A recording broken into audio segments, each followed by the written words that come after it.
Greetings, everyone. What a pleasure to be here with you in this beautiful space with this beautiful intention, the West Coast Eco-Feminist Conference.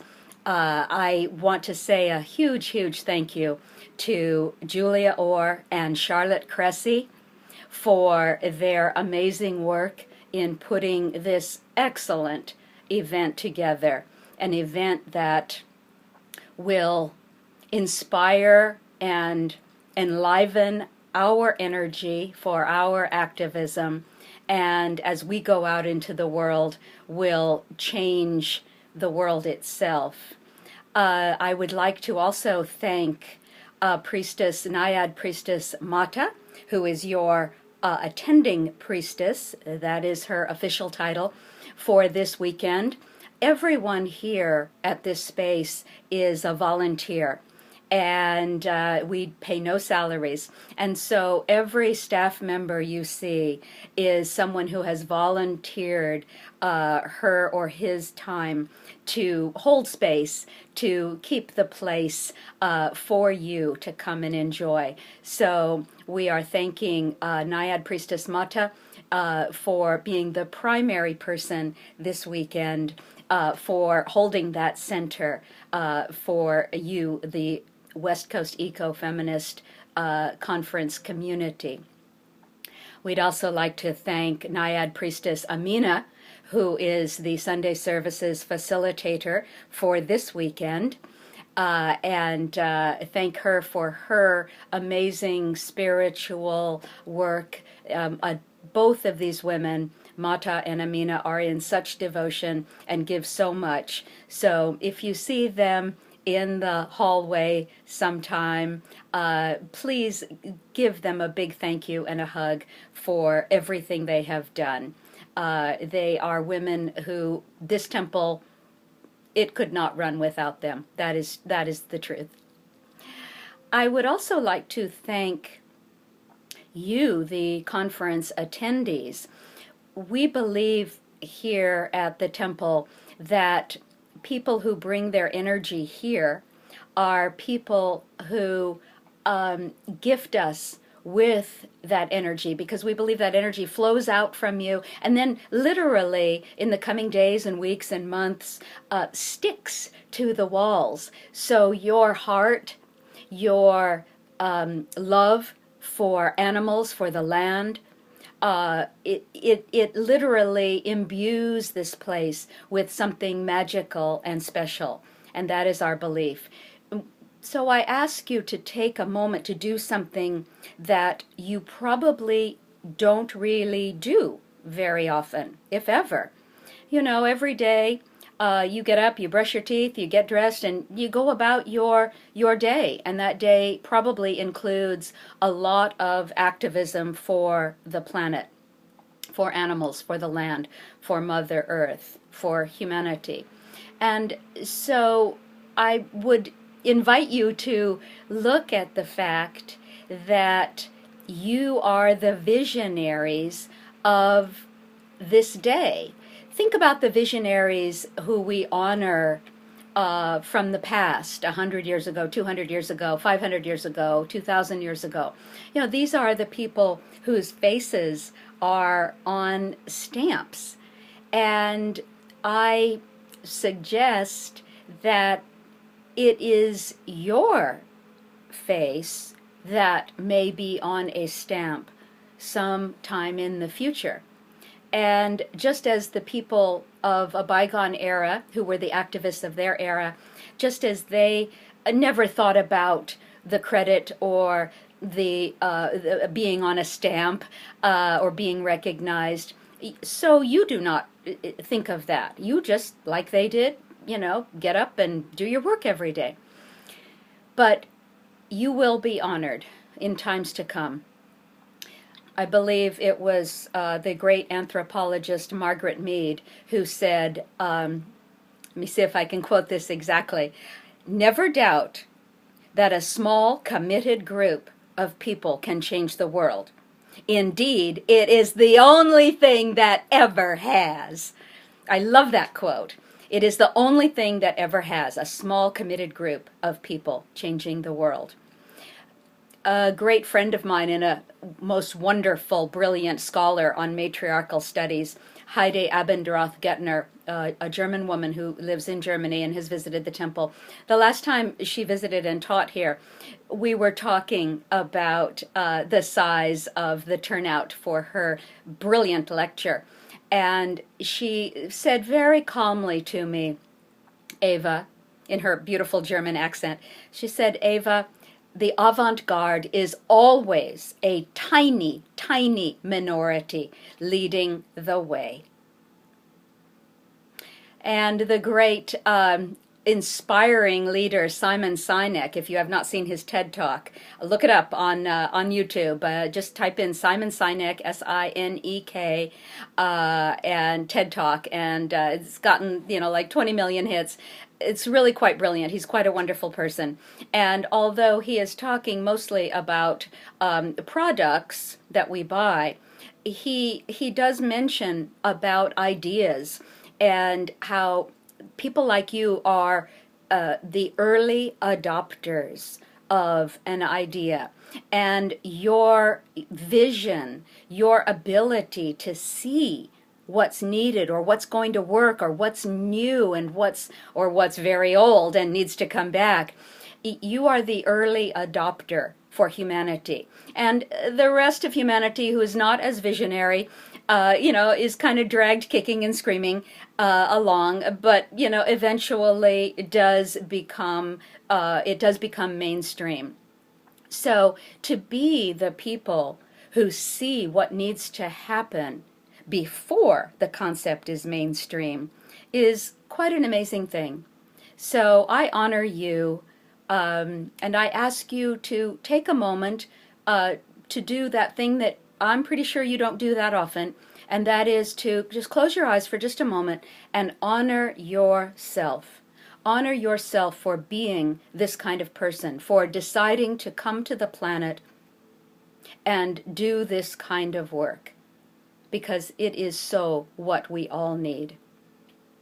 So here we are at an eco-feminist conference, and it may surprise you, but I do not actually call myself a feminist. If you look up in the dictionary the definition of feminist or feminism, it says the theory, I love that, the theory, kind of a subtle put down, isn't it? The theory of the political, social, and economic equality of women to men. The theory of the political, social, and economic equality of women to men. As if we are struggling to become on par with men. I do not believe this is correct. This is not. Oh, and I hear the living beings barking. I put the sign up that said recording in progress. Did they not read it? Apparently not. Women are the natural authorities on earth. We author life. Whatever you author, you have authority with, not over, not power over, because that's a patriarchal concept, but a natural authority, because you are serving as the mother. And I'm not talking just about women here, but women are the originators of the archetype and the embodiment of that archetype in physical reality. Women are the mothers. So it's not the patriarchal power over, it's authority with. You have a natural authority because you want what is best for your children. Or in the case of all of you in this room, you want what is best for all life. That's what you care about. So whether you're a man or woman or any other gender, and I do believe there are more than two genders, whatever gender you are, if you want what is best for all life, if you respect and honor all life, then you have that motherhood principle in you, that good mother principle. Let me read from a brilliant friend of mine, a colleague and teacher, Vajra, her incredible book. It's like a Bible for everyone, called The Hidden Stream, The Natural Spiritual Authority of Woman by Vajra, V-A-G-R-A. I believe her website is greatgoddess.org. This brilliant book is kind of like a little mini Bible. I read it frequently because it has so many amazing things in it. As the image unfolds of natural spiritual authority, we discover how it differs from the imposed and enforced dogmas and doctrines of the patriarchal paradigm. Because what grows naturally is based in woman's natural spiritual authority is love, protection, nurturance, and guidance of the life she has created, not only for the physical children she has created in her body, but for all life.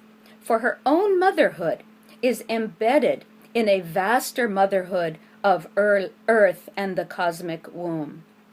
Men, too, can participate in this motherhood by opening and connecting to all around them in a direct, sensate way, unfiltered by dogma or conditioning, by recognizing that this connection is more easily accessed by women and by revering and respecting women in their spherical, holistic, sensual awareness. This leads to a recognition and realization that this is not other than spirituality, but central to it. As men do this, they, too, open to what Zulu healer Credo Matwa calls mother mind, that part of human consciousness that feels what is happening in the world.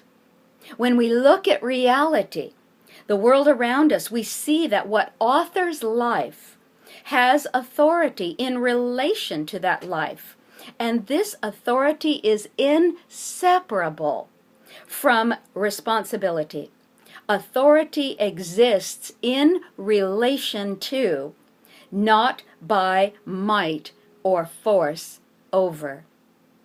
We will see, as she says in the book, how relationship is the determining factor in natural, that is, authentic authority. This authorship emerges from power, not force, from relationship and responsibility, the power with, and not from violence and domination, which is the power over. By now, motherhood must be obvious as the central and permeating dynamic in woman's natural spiritual authority. Natural authority is inseparable from reverence for life, from love. The quintessential embodiment of this reality is motherhood. This is motherhood with a capital M, encompassing both the highly personal experience of being a mother and the transpersonal experience of the supreme spiritual principle of love intrinsic to motherhood. Vajra, the hidden stream, the natural spiritual authority of woman. So, in this concept, this reality, it's more than a concept, this reality of the natural spiritual reality and authority of woman, we have something that has overturned this. Patriarchy, we call it. Patriarchy is, the definition of patriarchy is, quote, rule of the father. And patriarchy is only about 6,000 to 10,000 years old on this planet. We have, as humans, have lived on this planet a very long time, much longer than the patriarchal mindset has ruled.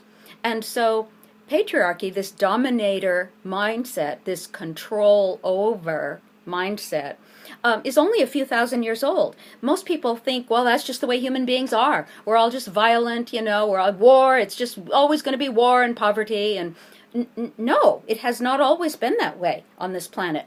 And the archaeological record shows that. The big five religions, Christianity, Judaism, Hinduism, Islam, and Buddhism, which is not really a religion but more a philosophy, they're less than, all of them are less than 6,000 years old.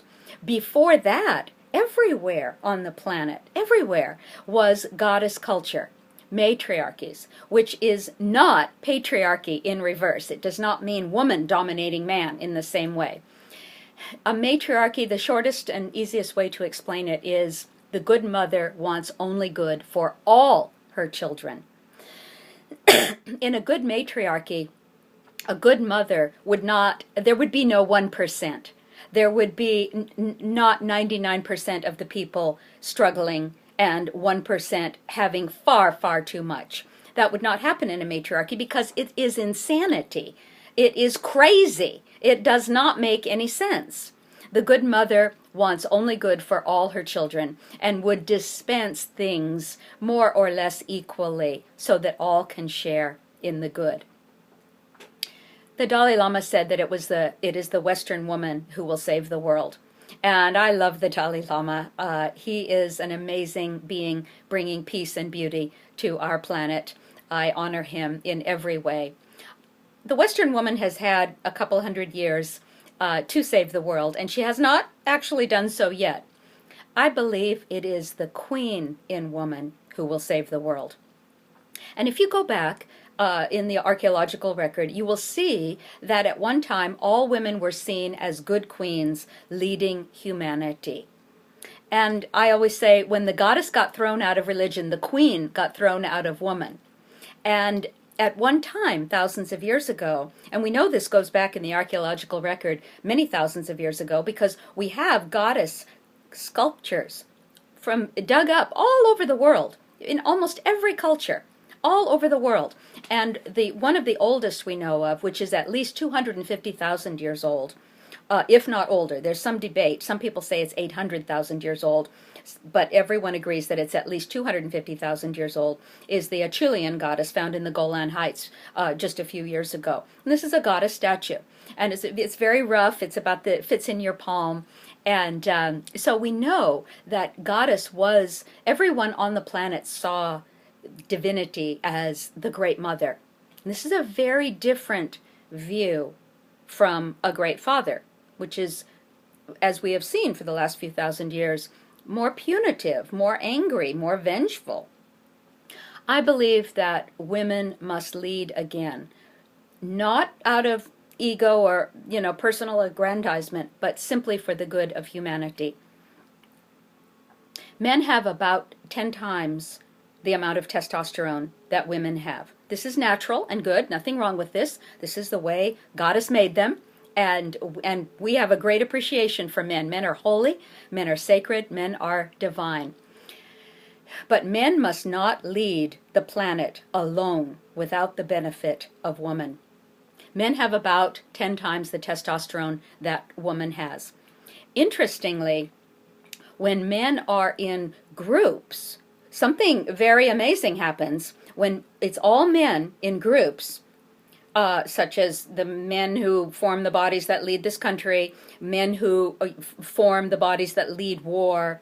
When men get together and there are no women around, their testosterone level, which is already 10 times as high as most women, spikes even more.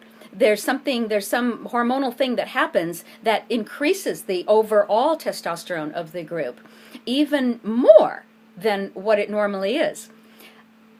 Testosterone, we know, is linked to aggression, to violence, to this dominator model thinking, and to what can only be called selfishness. In other words, not being sensitive to the needs of others, but rather just taking what you want, and the hell with everybody else. Testosterone is scientifically inextricably linked. The more testosterone you have, the more you will exhibit these qualities. So this is why men must not lead alone. The fact is that men are not happy in a patriarchy. Look at all of the terrible things that men are put through in a patriarchy. This is not about men against women. This is not about women complaining about men. This is not about male bashing, and this is not about men are wrong and women are right and women are angels and men are devils. Absolutely not. Patriarchy is a mindset that anyone can hold, man or woman or any other gender. So men are not served by living in a patriarchy. And it's taken us a few thousand years to actually figure this out. No one is happy in a patriarchy. Not even the people who are, quote, at the top of the ladder, of the pyramid. They're not really happy. Yes, they might have more resources than the rest of us. Yes, they might be the 1%. But they're not part of the tribe, are they? They're not one with humanity. They are not in reverence to life. They are broken. And many people are envious of those who have a great deal in terms of material things. But these people are not as happy as they would be if they were in a culture where everyone was pulling together, everyone was sharing, and everyone was more or less equal, and everyone was benefiting from the work that was done. So men are not happy in a patriarchy. No one is. But having women return to the place of the good mother, the natural spiritual authority, and everything is a spiritual matter. There really isn't anything that isn't. Having women lead will make life better for all, including men, and of course, animals, the land, all beings. The temple teaches that all is one, all is sacred, all is eternal. So this is no war between the sexes. This is seeing reality clearly so that we can go beyond this dominator model, so that we can go beyond this selfishness, this fear. Because in a patriarchy, there's only so much of the pie to go around, and you jump in there and you grab your piece, and the hell with everybody else. This is a scary way to live. And most people live, both wealthy people and people who are not wealthy. Most people live in great fear. If you do not have a lot of the pie, if you do not have a lot of money, then you live in fear of, are you going to be able to pay your rent? Are you going to have enough money next year to survive? But you know, if you're one of the 1%, you live in fear too, because that can be taken away from you. And you know it very well that it can be taken away from you. And so you live in fear then too. The only way not to live in fear is to change this paradigm, to live in a matriarchy where everyone shares. Everyone works to the best of their ability. Everyone takes care of the children. Everyone looks to the future. People do not rape the earth to get theirs and the hell with the next generation. Like the indigenous people say, they look 7 generations ahead. This is what it means to live in a sane world. And this is the sanity that people like you are bringing back to humanity. Thank you for that. The work of an ecofeminist is very challenging. You know how much grief and sadness there is in this work. You know how much frustration and anger there is in this work. It is very hard on the body. It is very hard on the mind. It is very hard on the spirit. You know, I led a big animal rights group for many, many years. Lots of arrests. I was arrested more than 20 times. Many demonstrations, led a couple hundred demonstrations. Many conflicts with vivisectors, with rodeo people, with owners of fur stores. It was a tough 15-year period. I felt during that period pressed, as some of you might feel pressed, like I could not stop until everything was fixed. I was completely driven.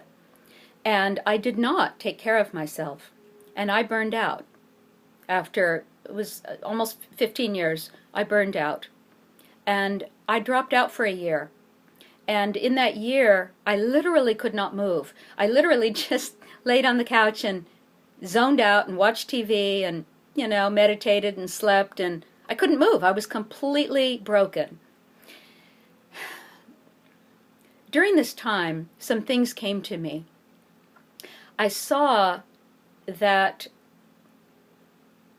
with every success in animal rights that I had, and I had some successes. We closed down the dolphin tank at Knott's Berry Farm. A lot of you who are a little younger than I am don't know that Knott's Berry Farm had a dolphin tank for many years. We got that, filled it with concrete, and got those dolphins released. We closed many vivisection experiments at UCI. We closed several fur stores. We ended calf roping at the Orange County Rodeo. All of this was a lot of hard work by a lot of people.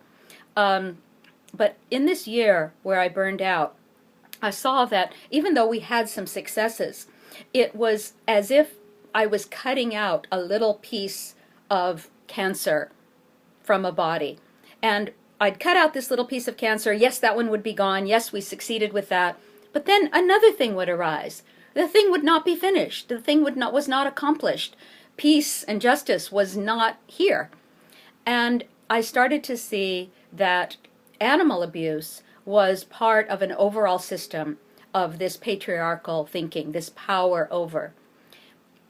In the mind of the ancient human, 4 things were tied together. And these 4 things are still tied together in the mind of humans today, although we're not as aware of it. Goddess, woman, animals, and the land. Abuse of any one of those inevitably results in the abuse of all of the others, because they are tied together. If you abuse animals, you will end up abusing women. If you rape the land, you will end up abusing women. They're all tied together. You cannot separate them. Abuse is abuse. So when this idea of a great mother got thrown out of religion, this whole concept of reverence for life got thrown out of religion also. And so we can all work, and I do believe that we have to work where our heart is called. My heart was called to animal rights for many, many years, and I did not want to do anything else except work on animal rights. That was where my heart was. After this year of being burned out, my heart started to see something different, started to see an overall picture of how all these forms of abuse were connected. And I wanted to work on that. And it wasn't that I abandoned animal rights. It was that I wanted to take a step back and see what was the larger picture. And I came to believe that the larger picture was this connection of goddess, woman, animals, and the land. And so I began to work for women's empowerment because I came to believe that women could save the world. So I do not decry anybody's individual work on any particular, because it takes all of us working on what our heart wants to work on. So people who feel their heart is, working for lobsters, I was listening to a couple of animal rights people arguing a little while ago, and one was saying, one was working for better treatment for lobsters, and the other was poo-pooing that and saying, this is ridiculous, we've got bigger fish to fry, an unfortunate metaphor. And he said, we need to work on vivisection. Vivisection is the worst thing. We need to get rid of vivisection. And, another person could say, well, we need to get rid of factory farming because that is the worst thing of all. Billions of animals in factory farming. This is a hopeless argument. People need to work on what their heart wants to work on. This woman, her heart is with lobsters. Good for her. Let her work on what her heart calls her to do. And you cannot put abuse and oppression on some kind of scale and say, okay, when we get rid of vivisection, then we can work on lobsters. No, let everybody work on what their heart wants to work on, and we will all get there together. So abuse of any one of these, goddess, woman, animals, and the land, will result in the abuse of the other. Now, goddess, the concept of a great mother, has been virtually removed from the human psyche, but as Vajrama says in her book, it is the hidden stream. It hasn't really been removed. It is still at the subliminal level informing us. We can still connect with, love, and appreciate Goddess, Mother Earth, call her whatever you will. And this changes everything. I believe we will never have rights for animals. We'll never have rights for women. We will never treat the environment with respect while we live in a patriarchy. This is the total cancer, if you will, of humanity. And we must eliminate that cancer rather than just cut out little sections here and there. So let's all work on the things that our heart calls us to do, and let us also recognize that patriarchy is the total disease. The idea of patriarchy is the idea of using other beings for our own purposes selfishly. Returning to the principles of the Great Mother, of sharing, of power with, not power over, of caring for all her children equally, is where we need to start. And it starts with you, yourself, your body, your mind, your spirit. I did not take care of myself. I worked myself almost to death, and I paid the price. I did not care for myself, and so I burned out. During that year, I was not useful to anyone. I was not useful to the animals. I was not useful to anyone. And so I say to you, we must all be in this for the long haul.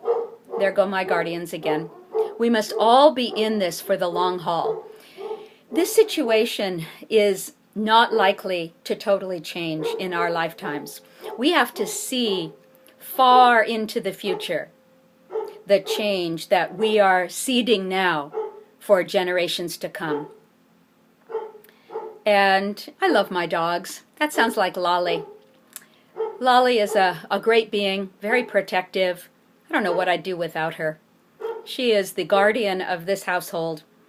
Once I was very ill and I called 911 on myself, and the fire department broke into my house, and Lolly circled me, foaming at the mouth as these 8 firefighters tried to get into the house to take care of me. I'm lying on the floor in agony in the living room, and they try to come in, and Lolly, little, 70-pound Lolly, she's a Kelpie Shepherd mix, she managed to hold 8 men in big black boots, because that's all I saw from my level down on the floor.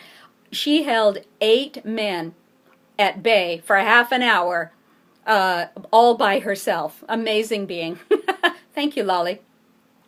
So, back to my point, we must be in this. We ecofeminists, we activists, we people who care about the earth, who care about animals, who care about men, women, children, the land. We visionaries. Yeah, I said it. We must be in this for the long haul. This is not likely to change in our lifetime, although we will see progress, and we have seen progress.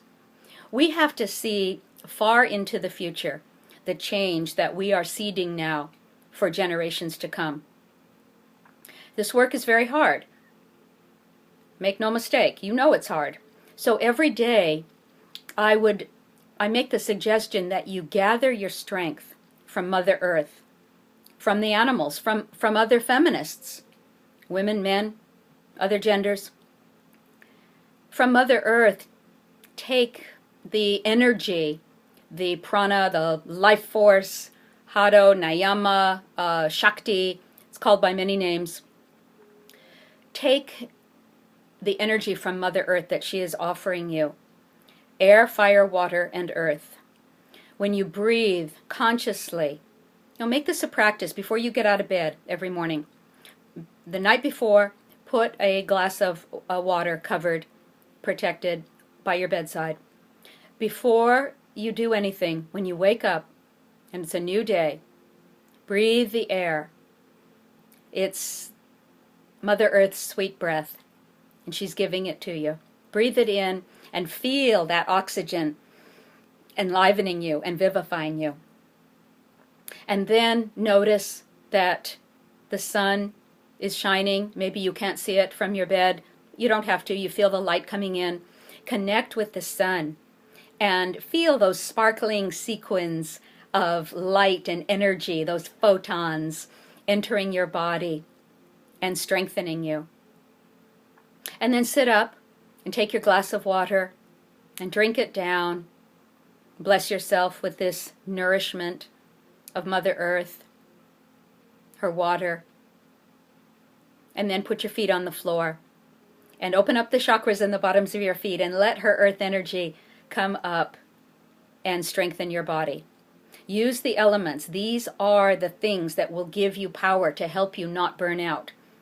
Don't burn out like I did. If I had known these things, I would have done better. Maybe I wouldn't have burned out. I wouldn't have wasted that year. Use Mother Earth's air, fire, water, and earth to strengthen yourself. Next, avail yourself of the energy of animals in the unseen world. Every animal who lives has a spirit presence in the unseen world, and you have a connection to that. We all do, because all is one. So even animal abusers have some connection, but their connection is broken. They are more disconnected from it because they are unaware of the reality of that connection. But you, as an ecofeminist, you understand that connection. A connection that goes beyond your body, beyond this life, into something much larger, into the unseen world, into the infinite, into the eternal. Do you imagine that the animals that you are trying to help in your life now, do you imagine for one moment that they do not know what you are doing? Do you imagine that they do not know how you are trying to help them? I assure you, I know for a fact that the spirit part of every being knows what the truth is. They know you are trying to help them. So connect with them and offer them your love, your compassion, which you're doing all the time anyway. Do it consciously and allow them to return loving energy to you. And you can feel it if you just open up your heart to this. They say that, there's an old saying that says that every animal you have eaten in this life, you will have to meet in heaven. And that animal will look at you and say, "What did you do? You killed me." I believe the reverse is also true.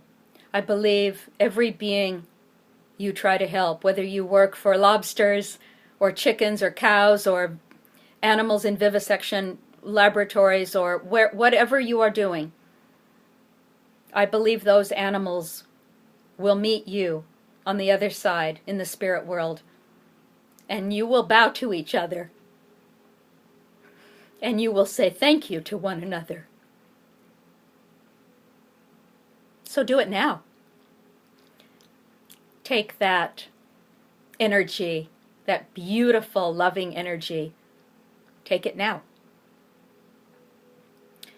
A third way to avail yourself of energy so that you can stay strong for this work is connecting to your friends, treating them well, loving them, being especially kind. I've seen a lot of anger and aggression in the animal rights movement. This is not what animal rights is about. Being judgmental or angry with people, judging people for what they eat. This brings more pain to the planet. And the whole point of animal rights, as I see it, is to bring more compassion, more beauty, more love, more peace, more justice, not more anger. Rights for other living beings means bringing more compassion to the world. So do that with those who are your friends and even those who are your so-called enemies. For as the Mayans say, En Lakesh, you are another face of me. Even people you disagree with so strongly, they are another face of you. Bring them your love and your beauty. And that is the thing that has more hope of changing their heart than anything else. So take care of yourself. Feel your grief. Let your tears of sadness and rage and frustration flow, and then receive energy. Receive energy from Mother Earth and her elements, from your animal friends, from your human friends, and reach back to the generation before us who did this same work. Those people I spoke of a moment ago, those visionaries whose faces are on stamps now. Reach back to their spirits, because their spirits are surely connected to you now and encouraging you and cheering you on, you who are doing the work for human beings now in this generation. Feel their strength. They want to give you their strength in the unseen world. And then you give your strength to the next generation, because you are the ancestress or the ancestor of the future. Everything is unfolding and evolving as it must, whether we like it or not. There's a lot I don't like, but whether we like it or not, everything is unfolding as it must. Everything is unfolding as it must, whether we understand it or not. Love is everything. Everything is either love or a cry for love. People who abuse animals, people who rape the land, people who hurt children, all of that is really a tremendous cry for love. Everything is either love or a cry for love. See it that way, and you will be able to see clearly what needs to be done to make the change.